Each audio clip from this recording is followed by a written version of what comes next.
ஓம் சாந்தி. December 22, 2024. அவ்யக்த Bapdada, Madhuban. Murali original தேதி March 17, 2003. சதா உங்களின் சுய மரியாதையுடன் இருந்து அனைவருக்கும் மதிப்பளித்து அவர்களை சக்தி வாய்ந்தவர்கள் ஆக்குவதற்காக அவர்களுடன் ஒத்துழையுங்கள். இன்று பாக்கியத்தை அருள்பவரான பாப்தாதா எங்குமுள்ள தனது ஒவ்வொரு குழந்தையின் நெற்றியிலும் 3 பாக்கிய ரேகைகளை பார்க்கின்றார். 1. இறை பராமரிப்பின் பாக்கியத்திற்கான ரேகை. 2. உண்மையான ஆசிரியரின் மேன்மையான கற்பித்தல்களின் பாக்கிய ரேகை. 3. ஸ்ரீமத்தின் பிரகாசிக்கும் ரேகை. இந்த 3 ரேகைகளும் எங்குமுள்ள குழந்தைகள் அனைவருடைய நெற்றியின் மத்தியிலும் அழகாக பிரகாசிக்கின்றன. நீங்கள் அனைவரும் உங்களின் 3 வகையான பாக்கிய ரேகைகளையும் பார்க்கின்றீர்கள்தானே? பாக்கியத்தை அருள்பவர் குழந்தைகளான உங்களின் தந்தையாக இருக்கும் பொழுது உங்களை தவிர வேறு எவராலும் இத்தகைய மேன்மையான பாக்கியத்தை கொண்டிருக்க முடியுமா? உலகில் பல மில்லியன் ஆத்மாக்கள் இருப்பதை பாப்தாதா பார்க்கின்றார். ஆனால் அந்த மில்லியன்களில் இது 6 லட்சம் பேர்களை கொண்டதோர் குடும்பமாகும். நீங்கள் வெகு சிலரே இருக்கின்றீர்கள்.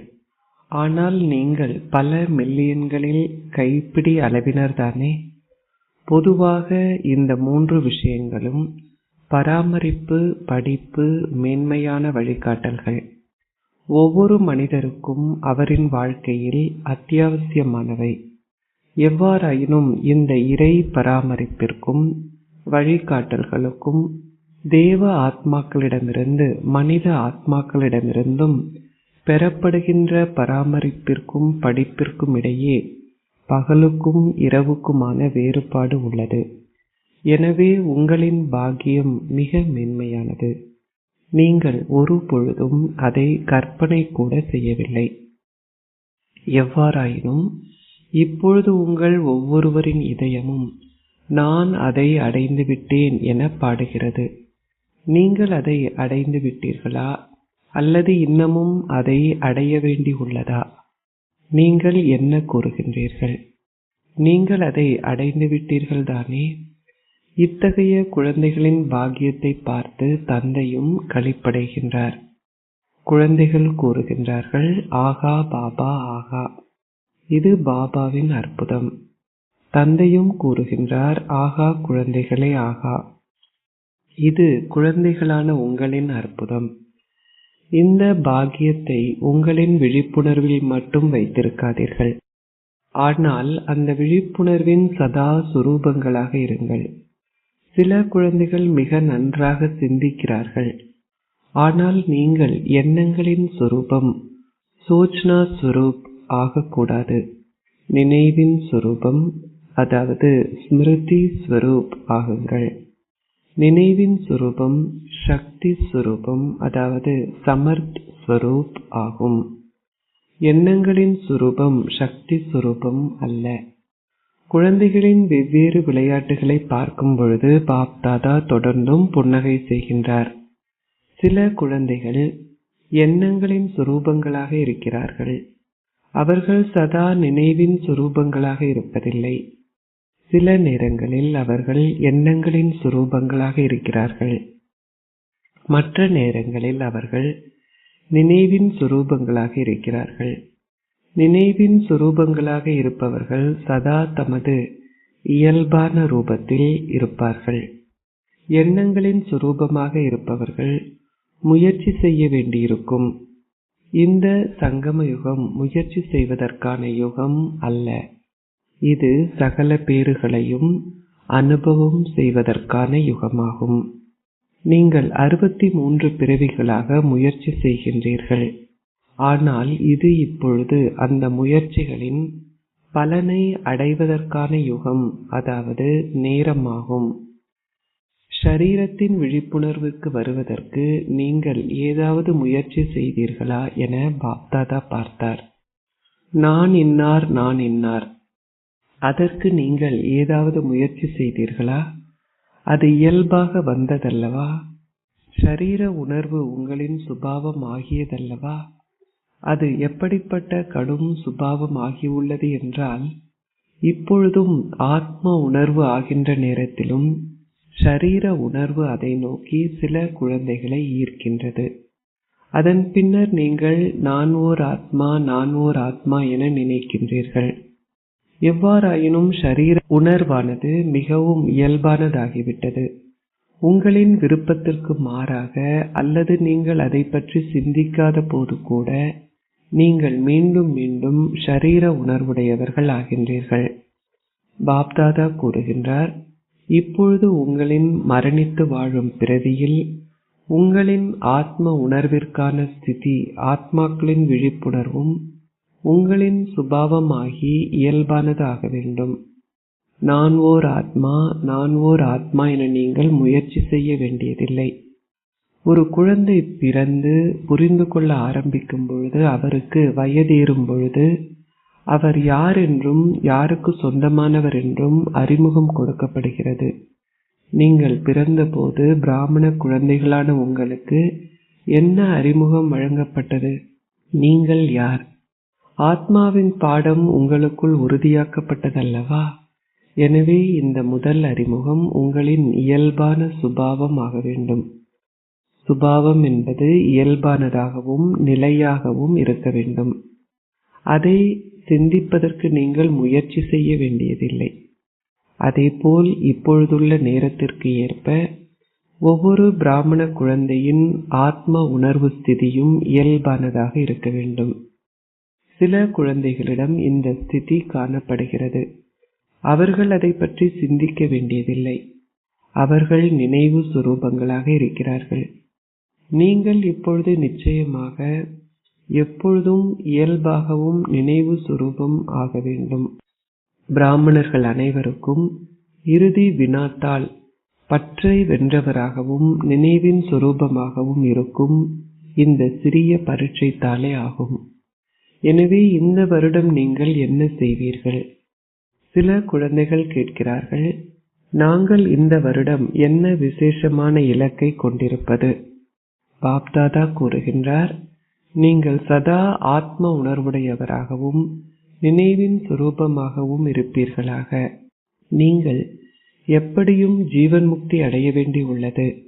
ஆனால் ஜீவன் முக்தி அடைவதற்கு முன்னர் சிரமப்படுவதிலிருந்து விடுபடுங்கள். இந்த ஸ்திதி காலத்தை நெருக்கமாக கொண்டு வந்து உலகிலுள்ள உங்களின் சகோதர சகோதரிகள் அனைவரையும் துன்பத்திலிருந்தும் அமைதியின்மையிலிருந்தும் விடுவிக்கும். உங்களின் இந்த ஸ்திதியானது முக்தி தாமத்தின் வாயில்களை திறக்கும். எனவே உங்களின் சகோதர சகோதரிகளின் மீது உங்களுக்கு கருணை இல்லையா? எங்குமுள்ள ஆத்மாக்கள் துயரத்தில் அழுகின்றார்கள். அதனால் உங்களின் முக்தியானது அனைவருக்கும் முக்தி அடைய செய்யும். ஆகவே எந்த அளவிற்கு உங்களிடம் இந்த இயல்பான விழிப்புணர்வு இருக்கின்றதென்றும் அதனால் ஒரு சக்தி வாய்ந்த ரூபம் இருக்கின்றதென்றும் சோதித்து பாருங்கள். சக்தி சொரூபமாகுதல் என்றால் வினாவை அனைத்தும் இலகுவாக முடித்து விடுதல் என்று அர்த்தம். நீங்கள் மீண்டும் மீண்டும் அந்த முயற்சியை செய்ய வேண்டியதில்லை. இப்பொழுது குழந்தைகளிடம் கொண்டுள்ள அன்பினால் இந்த வருடம் குழந்தைகளான நீங்கள் எவரும் எந்த விதமான பிரச்சனையினாலும் சிரமப்படுவதை பாப்தாதா பார்க்க விரும்பவில்லை. இந்த வருடம் குழந்தைகளான நீங்கள் எவரும் எந்த விதமான பிரச்சனையினாலும் சிரமப்படுவதை பாப்தாதா பார்க்க விரும்பவில்லை. பிரச்சனையை முடித்து சக்தி வாய்ந்த தீர்வுகளின் சுரூபம் ஆகுங்கள். இது சாத்தியமா? இது சாத்தியமா? தாதிகளே கூறுங்கள், ஆசிரியர்களே கூறுங்கள், இது சாத்தியமா? பாண்டவர்களே, இது சாத்தியமா? பின்னர் சாக்கு போக்கு கூறாதீர்கள். இதனால்தான் இது நடந்தால்தான், இது நடந்ததால்தான், இது நடந்திருக்காது விட்டால் இது நடந்திருக்காது. பாப்தாதா ஏற்கனவே பல விளையாட்டுகளை, மிக இனிய விளையாட்டுகளை பார்த்துள்ளார். என்னதான் நடந்தாலும் பிரச்சனையின் வடிவம் இமாலய மலையை விட 100 மடங்கு பெரியதாக இருந்தாலும் அந்த பிரச்சனை உங்களின் சரீரம், மனம், மற்றொருவர் அல்லது இயற்கையின் பஞ்சபூதங்களால் வந்தாலும் உங்களின் ஆதிஸ்திதியை உருவாக்குவதற்கான வழிமுறை சுய மரியாதையை கொண்டிருப்பதாகும். இயல்பான முறையில் சுய மரியாதை இருக்க வேண்டும். நீங்கள் அதை நினைப்பதாக இருக்கக்கூடாது. நீங்கள் அந்த முயற்சியை மீண்டும் மீண்டும் செய்வதாக இருக்கக்கூடாது. இல்லை, உண்மையில் நான் சுயதர்ஷன சக்கரதாரி, நான் கண்களின் ஒளி ஆவேன், நான் இதய சிம்மாசனத்தில் அமர்ந்திருக்கின்றேன், நான் இத்தகையவன். வேறு யாராவது இப்படி ஆகப் போகின்றீர்களா? சென்ற கல்பத்தில் இப்படி ஆகியவர் யார்? வேறு யாராவது இப்படி ஆகினார்களா? அல்லது நீங்கள் அப்படி ஆகினீர்களா? ஒவ்வொரு கல்பத்திலும் நீங்களே அப்படி ஆகினீர்கள். இப்பொழுதும் நீங்களே அப்படி ஆகின்றீர்கள். நீங்களே அப்படி ஆகுவீர்கள். இது நிச்சயிக்கப்பட்டுள்ளது. பாப்தாதா முகங்கள் அனைத்தையும் பார்க்கின்றார். நீங்கள் அனைவரும் சென்ற கல்பத்திற்குரிய அதே ஆத்மாக்கள். நீங்கள் இந்த கல்பத்திற்கு உரியவர்களா அல்லது முன்னர் பல கல்பங்களுக்கு உரியவர்களா? நீங்கள் கல்பம் கல்பமாக அதே ஆத்மாக்கள் தானே? அப்படியா? ஒவ்வொரு கல்பமும் அதே ஆத்மாக்கள் என்றவர்கள் உங்கள் கைகளை உயர்த்துங்கள். அப்படி என்றால் அது நிச்சயிக்கப்பட்டுள்ளது. அப்படித்தானே? நீங்கள் சித்திக்கான சான்றிதழை பெற்றுள்ளீர்கள் தானே? அல்லது நீங்கள் இப்பொழுது அதை பெற வேண்டி உள்ளதா? நீங்கள் அதை சென்ற கல்பத்திலும் பெற்றீர்கள். அதனால் இப்பொழுது நீங்கள் அதை பெற மாட்டீர்களா? இந்த விழிப்புணர்வின் சொரூபங்கள் ஆகுங்கள். நீங்கள் ஒவ்வொருவரும் ஒரு சான்றிதழை பெற்றுள்ளீர்கள். திறமை சித்தி எய்துவதற்கும் வெறுமனே சித்தி எய்துவதற்கும் இடையில் வேறுபாடு உள்ளது. ஆனால் நீங்கள் அதே ஆத்மாக்கள். உங்களுக்கு இது உறுதியாக உள்ளதல்லவா? அல்லது புகை வண்டியில் பயணிக்கும் பொழுது நீங்கள் இதை மறந்து விடுவீர்களா? நீங்கள் விமானத்தில் செல்லும் பொழுது அதுவும் பறந்து விடுமா? இல்லை. உதாரணமாக, இந்த வருடம் சிவராத்திரியை மிகுந்த ஊக்கத்துடனும் உற்சாகத்துடனும் எங்கும் கொண்டாட வேண்டும் என்ற திடர் சங்கற்பம் உங்களுக்கு இருந்தது. அதனால் அதனை நீங்கள் கொண்டாடினீர்கள் தானே? உங்களின் திடர் சங்கற்பத்தால் உங்களுக்குள் இருந்த எந்த எண்ணமும் நிறைவேறியதல்லவா? எனவே இது எதன் அற்புதம்? ஒற்றுமையினதும் திடர் சங்கற்பத்தினதும். நீங்கள் 67 நிகழ்ச்சிகளை செய்யும் எண்ணத்தை கொண்டிருந்தீர்கள். ஆனால் பல குழந்தைகள் அந்த எண்ணிக்கையை விட அதிகமான நிகழ்ச்சிகளை செய்திருப்பதை பாப்தாதா கண்டார். இதுவே சக்தி வாய்ந்த ரூபத்தின் அடையாளமாகும். இது ஊக்கத்தினதும் உற்சாகத்தினதும் நடைமுறை ரூபமாகும். நீங்கள் இயல்பாகவே இதை எங்கும் செய்தீர்கள் அல்லவா? அதேபோல் நீங்கள் அனைவரும் ஒருவரை ஒருவர் ஊக்கப்படுத்துவதுடன் நாங்கள் நிச்சயமாக இப்பொழுது காலத்தை நெருக்கமாக கொண்டு வர வேண்டும், ஆத்மாக்கள் முக்தியடைய செய்ய வேண்டும் என்ற எண்ணத்தையும் கொண்டிருக்கின்றீர்கள். எவ்வாறாயினும் நீங்கள் நினைவு சுரூபங்களாகி உங்களின் எண்ணங்களை நடைமுறைப்படுத்தும் பொழுதே அது நடக்கும். வெளிநாடுகளில் இருப்பவர்கள் ஒரு விசேஷமான ஸ்நேக் மிலனை அல்லது ஒரு சந்திப்பை கொண்டிருக்க போவதாகவும், பாரதத்தை சார்ந்தவர்களும் ஒரு சந்திப்பை நடத்தப் போவதாகவும் பாப்தாதா கேள்விப்பட்டார். எனவே அந்த சந்திப்புகளில் சேவைக்கான திட்டங்களை மட்டும் செய்யாதீர்கள். திட்டங்களை செய்யுங்கள், ஆனால் சமநிலையும் இருக்க வேண்டும். நீங்கள் அனைவரும் மாஸ்டர் சர்வ சக்திவான்களாகி தொடர்ந்தும் முன்னால் பறக்கும் வகையில் ஒருவரோடு ஒருவர் ஒத்துழையுங்கள். அருள்பவராகி ஒத்துழைப்பை வழங்குங்கள். சூழ்நிலைகளை பார்க்காதீர்கள், ஆனால் ஒத்துழையுங்கள். உங்களின் சுய மரியாதையிலிருந்து மதிப்பளிப்பதன் மூலம் ஒத்துழையுங்கள். ஏனென்றால் உங்களின் இதயபூர்வமாக எந்தவோர் ஆத்மாவிற்கும் நீங்கள் மதிப்பளிக்கும் போது அது மிக பெரியதோர் புண்ணிய செயலாகும். நீங்கள் ஒரு பலவீனமான ஆத்மாவிற்கு ஊக்கத்தையும் உற்சாகத்தையும் அளித்தீர்கள். எனவே அது மகத்தான புண்ணியம். ஏற்கனவே விழுந்தவர்களை கீழே தள்ளாதீர்கள், ஆனால் அவர்களை கட்டி அணையுங்கள். புறத்தே அல்ல, அவர்களை கட்டி அணைத்தல் என்றால் அவர்களை தந்தைக்கு சமமானவர் ஆக்குதல் என்று அர்த்தம். அவர்களுக்கு ஒத்துழைப்பை வழங்குங்கள். நீங்கள் இந்த வருடம் என்ன செய்ய வேண்டும் என கேட்டீர்கள் தானே? மதிப்பளிப்பதுடன் உங்களின் சுய மரியாதையையும் பேணுங்கள். சக்திசாலியாகி மற்றவர்களையும் சக்தி வாய்ந்தவர்கள் ஆக்குங்கள். உங்களை வீணான சூழ்நிலைகளில் ஈடுபடுத்திக் கொள்ளாதீர்கள். பலவீனமான ஆத்மாக்கள் எப்படியும் பலவீனமானவர்களே. நீங்கள் தொடர்ந்து அவர்களின் பலவீனங்களை பார்த்தால் எப்படி நீங்கள் ஒத்துழைப்பவர் ஆகுவீர்கள்? ஒத்துழைப்பை கொடுங்கள். நீங்கள் ஆசீர்வாதங்களை பெறுவீர்கள்.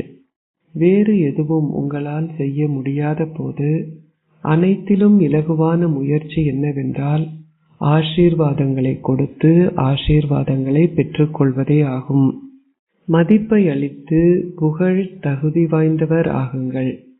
மதிப்பளிப்பவர்கள் மட்டுமே அனைவரிடமிருந்தும் மரியாதையை பெறுவதற்கு தகுதி வாய்ந்தவர்கள் ஆகுவார்கள்.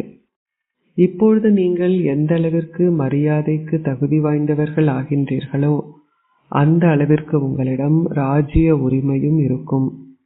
அத்துடன் நீங்கள் பூஜிக்க தகுதி வாய்ந்த ஆத்மா ஆகுவீர்கள். தொடர்ந்து வழங்குங்கள். பெறுவதை பற்றி நினைக்காதீர்கள். நீங்கள் பெறும்பொழுது மட்டுமே கொடுப்பதென்பது, அதாவது வியாபாரியின் செயல். நீங்கள் அருள்பவரின் குழந்தைகள். எங்கும் குழந்தைகள் செய்யும் சேவையை பார்த்து பாப்தாதா களிப்படைகின்றார். நீங்கள் அனைவரும் மிக நல்ல சேவை செய்துள்ளீர்கள். எவ்வாறாயினும் நீங்கள் இப்பொழுது முன்னேற வேண்டும் தானே? நீங்கள் வார்த்தைகளால் மிக நல்ல சேவை செய்துள்ளீர்கள். வசதிகளால் சேவை செய்வதிலும் நீங்கள் நல்ல பெறுபேறுகளை பெற்றுள்ளீர்கள். நீங்கள் ஆத்மாக்கள் பலரின் முறைப்பாடுகளை முடித்துள்ளீர்கள். அத்துடன் கூடவே காலத்தின் துரித வேகத்தை பார்க்கும் பொழுது ஒரு சில ஆத்மாக்களுக்கு மட்டும் நீங்கள் சேவை செய்வதை பாப்தாதா விரும்பவில்லை. ஏனென்றால் நீங்கள் உலகிலுள்ள ஆத்மாக்கள் அனைவருக்கும் முக்தியை அருள்வதற்கான கருவிகள் ஆகுவீர்கள். ஏனெனில் நீங்கள் தந்தையின் சகப்பாடிகள் ஆவீர்கள். அதனால் காலத்தின் வேகத்திற்கு ஏற்ப நீங்கள் ஒரே நேரத்தில் 3 வகையான சேவைகளை செய்ய வேண்டும். ஒன்று உங்களின் வார்த்தைகளால், பின்னர் உங்களின் சக்தி வாய்ந்த ஸ்திதியால், மூன்றாவது உங்களின் மேன்மையான ஆன்மீக அதிர்வலைகளால். நீங்கள் எங்கே சேவை செய்தாலும் ஆன்மீக அதிர்வலைகளின் ஆதிக்கத்திற்கு உள்ளாகி இலகுவாக அனைவரும் கவரப்படும் வகையில் ஆன்மீக அதிர்வலைகளை பரவச் செய்யுங்கள். உங்களின் கடைசி பிறவியிலும் உங்களின் உயிரற்ற விக்கிரகங்கள் சேவை செய்வதை பாருங்கள். அவை வார்த்தைகளால் எதையாவது பேசுகின்றனவா? அவற்றின் அதிர்வலைகள் எத்தகையதென்றால் பக்தர்கள் இலகுவாக தமது பக்தியின் பலனை பெற்றுக் கொள்கிறார்கள். இந்த முறையில் அதிர்வலைகள் சக்தி வாய்ந்தவையாக இருக்க வேண்டும். சகல சக்திகளின் கதிர்களும் அந்த அதிர்வலைகளின் மூலமாக பரவ வேண்டும். அதனால் அவை சூழலையே மாற்ற வேண்டும். அதிர்வலைகள் எத்தகையவை என்றால் அவை உங்களின் இதயத்தில் பதிகின்றன. உங்களின் இதயத்தில் யாராவது ஒருவரின் நல்ல அல்லது தீய அதிர்வலைகள் பதிந்தால் அதன் விளைவு எவ்வளவு காலத்திற்கு நீடிக்கும் என்பதை நீங்கள் அனைவரும் அனுபவம் செய்திருக்கின்றீர்கள். அது நீண்ட காலத்திற்கு நிலைத்திருக்கும் தானே? நீங்கள் அதை நீக்க விரும்பினாலும் உங்களால் அதை நீக்க முடியாது. யாராவது ஒருவரின் தீய அதிர்வலைகள் உங்களின் இதயத்தில் பதிந்துவிட்டால் உங்களால் அவற்றை இலகுவாக நீக்க முடியுமா? எனவே சகல சக்திகளின் கதிர்களுக்குரிய உங்களின் அதிர்வலைகள் பதிவுகள் போல் செயல்படட்டும். வார்த்தைகள் மறந்து போகலாம், ஆனால் அதிர்வலைகளால் பதிந்தவற்றை இலகுவாக நீக்க முடியாது. நீங்கள் அதை அனுபவம் செய்துள்ளீர்கள் தானே? உங்களுக்கு இந்த அனுபவம் உள்ளதல்லவா? பாப்தாதா குஜராத்திற்கும் பம்பாய்க்கும் அவர்கள் காட்டிய ஊக்கத்திற்கும் உற்சாகத்திற்கும் பல மில்லியன் மடங்கு பாராட்டுகளை வழங்குகின்றார். ஏன்? உங்களின் சிறப்பு இயல்பு என்ன? ஏன் பாபா உங்களை பாராட்டுகின்றார்? நீங்கள் தொடர்ந்து பெரிய நிகழ்ச்சிகளை நடத்துகின்றீர்கள். ஆனால் பாபா ஏன் குறிப்பாக உங்களை பாராட்டுகின்றார்? இவை இரண்டினதும் சிறப்பு இயல்பானது ஒற்றுமையும் திட சங்கற்பமும் ஆகும். எங்கே ஒற்றுமையும் திட சங்கற்பமும் உள்ளனவோ அங்கே 1 வருடத்திற்கு பதிலாக 1 வருட வேலை 1 மாதத்தில் பெறப்பட்டுவிடும். குஜராத்தையும் பம்பாயையும் சார்ந்தவர்கள் இதை கேட்டீர்களா? இப்பொழுது 1 வினாடியில் ஞான சூரியனின் ஸ்திதியில் ஸ்திரமாகி சகல சக்திகளின் கதிர்களை பயத்துடனும் குழப்பத்திலும் உள்ள ஆத்மாக்கள் அனைவருக்கும் பரவச் செய்யுங்கள். அவர்கள் பயந்திருக்கிறார்கள். அவர்களுக்கு சக்தி கொடுங்கள். அதிர்வலைகளை பரப்புங்கள். அச்சா, பாப் தாதா அபியாசத்தை செய்வித்தார். எங்குமுள்ள குழந்தைகள் அனைவரிடமிருந்தும் பாப் தாதா பல கடிதங்களையும் இமெயில்களையும் பெற்றார். ஒவ்வொருவரும் கூறுகிறார்கள், எனது நினைவை பாபாவிடம் கொடுங்கள், எனது நினைவை பாபாவிடம் கொடுங்கள். பாப் தாதா கூறுகின்றார், ஒவ்வொரு அன்பான குழந்தையின் அன்பும் நினைவுகளும் பாப் தாதாவை வந்தடைந்துள்ளன. தொலைவில் அமர்ந்திருந்தாலும் நீங்கள் பாப் தாதாவின் இதயத்தில் அமர்ந்திருக்கின்றீர்கள். எனவே எனது நினைவை கொடுங்கள், எனது நினைவை கொடுங்கள் என கூறியவர்களின் நினைவானது பாபாவை வந்தடைந்துள்ளது. குழந்தைகளின் இந்த அன்பும் தந்தையின் அன்பும் குழந்தைகளான உங்களை பறக்கச் செய்கின்றன.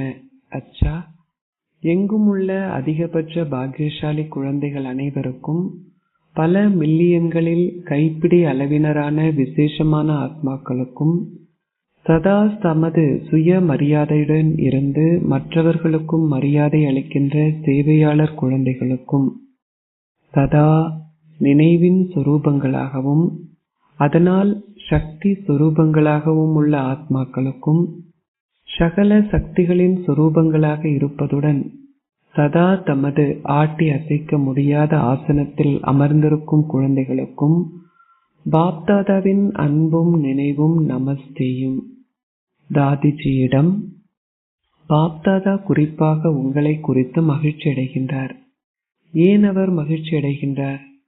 எப்படி தந்தை பிரம்மா அனைவருக்கும் நீங்கள் இதை செய்ய வேண்டும், நீங்கள் இதை இப்பொழுதே செய்ய வேண்டும் என்று கட்டளை இடுவதைப் போல் நீங்களும் அதில் தந்தை பிரம்மாவை பின்பற்றுவதை குறித்து அவர் மகிழ்ச்சி அடைகின்றார். நீங்களும் என்னுடன் இருக்கின்றீர்கள் என்று தாதி கூறினார். அது உண்மையே. ஆனால் நீங்கள்தான் கருவி ஆகியுள்ளீர்கள், அப்படித்தானே? உங்களிடம் உள்ள திட சங்கற்பத்தால் எங்கும் வெற்றி ஏற்பட்டுள்ளது. இதனாலேயே நீங்கள் அதிக அளவு மறைமுகமான ஆன்மீக சக்தியால் நிரம்பி உள்ளீர்கள். உங்களின் ஆரோக்கியம் நன்றாக உள்ளது. நீங்கள் அதிக அளவு ஆன்மீக சக்தியால் நிரம்பி உள்ளீர்கள். அத்துடன் ஒப்பிடும் பொழுது உங்களின் ஆரோக்கியம் எதுவுமே இல்லை. அது ஓர் அற்புதமே, இல்லையா? தாதிகள் பாபாவை சந்திப்பதை பார்க்கும் பொழுது அனைவரும் நினைக்கின்றார்கள், நானும் ஒரு தாதியாக இருந்திருந்தால் அதேபோல் நானும் சந்தித்திருப்பேனே. நீங்களும் ஒரு தாதி ஆகுவீர்கள். பாப்தாதா தனது இதயத்தில் ஒரு திட்டத்தை உருவாக்கி உள்ளார். அவர் அதை இன்னமும் உங்களிடம் தரவில்லை. எனவே பிரம்மா பாபாவின் சாக்கார நாட்களில் இருந்து சேவையில் ஆதி ரத்தினங்களாக இருந்தவர்களின் ஒன்று கூடல் உறுதியாக ஆக்கப்பட வேண்டும். எப்பொழுது நீங்கள் அதை செய்வீர்கள் என்று கேட்கப்பட்டது. நீங்கள் அதை செய்யும் பொழுது இது உங்களின் கடமை. தாதி ஜானகியிடம் உங்களுக்கும் உங்களின் இதயத்தில் இந்த எண்ணம் ஏற்பட்டதல்லவா? தாதிகளான உங்களின் ஒன்று கூடல் ஒற்றுமையாகவும் திட சங்கற்பத்துடனும் இருப்பதைப் போல் சேவையில் ஆதி ரத்தினங்களின் ஒன்று கூடலும் பலமானவராக இருக்க வேண்டும். சேவை அதிகரிக்க வேண்டியிருப்பதனால் இதற்கு பெரும் தேவை உள்ளது. எனவே ஒன்று கூடலின் சக்தியால் அது எதை விரும்புகிறதோ அதை செய்ய முடியும். 5 பாண்டவர்கள் ஒன்று கூடலின் ஞாபகார்த்தத்தின் சின்னமாக இருக்கிறார்கள். அவர்களில் 5 பேரே இருந்தார்கள். ஆனால் அவர்கள் ஒன்று கூடலின் அடையாளமாக இருக்கின்றார்கள். அச்சா, சாக்கார் பிரம்மாவின் நாட்களில் இருந்து நிலையங்களில் சேவை செய்வதில் ஈடுபட்டிருப்பவர்கள் எழுந்து நில்லுங்கள். நிலையங்களில் தங்கி இருப்பவர்கள், இந்த குழுவில் சகோதரர்களும் இருக்கின்றார்கள். பாண்டவர்கள் இல்லாமல் சத்கதி இடம்பெற முடியாது. இங்கு வெகு சிலரே இருக்கின்றார்கள், ஆனால் இன்னும் பலர் இருக்கிறார்கள். இந்த ஒன்று கூடலை ஒன்றாக சேர்ப்பது இவரின், அதாவது தாதி ஜானகியின் கடமையே ஆகும். தாதிஜி பிரகாஷ்மணி முதுகெலும்பாக இருக்கின்றார். அவர்கள் மிக நல்ல ரத்தினங்கள்.